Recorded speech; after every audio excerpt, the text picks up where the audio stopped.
Magandang umaga mga kabayan, narito ang aming mainit-init na balita. Ngayon,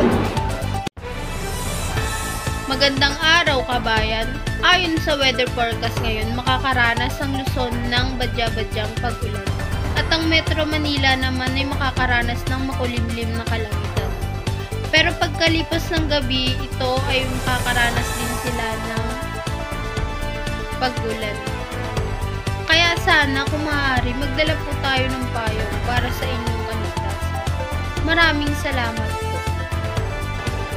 Ayon sa balitang sports, muling namayagpag sa international competition si World 4 pole vaulter matapos magkamit ng gintong medalya sa meeting Meds Vault sa France nitong linggo ng umaga, Pebrero 9. Ito ang kauna-unahang gintong medalya na nasungkit ni Obiena matapos niyang i-anunsyo ang ilang buwang pamamanghihinga matapos magkaroon ng back injury.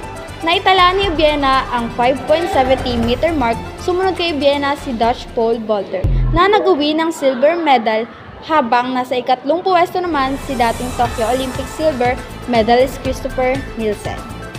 Tayo sa Balita Media.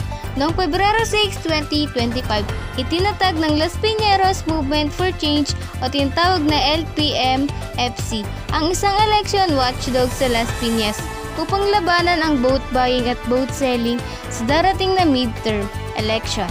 Bilang bahagi ng kanilang hakbang, bumuo sila ng mga strike force team na binubuo ng 10 miyembro mula sa isa sa 16 na barangay ng lungsod.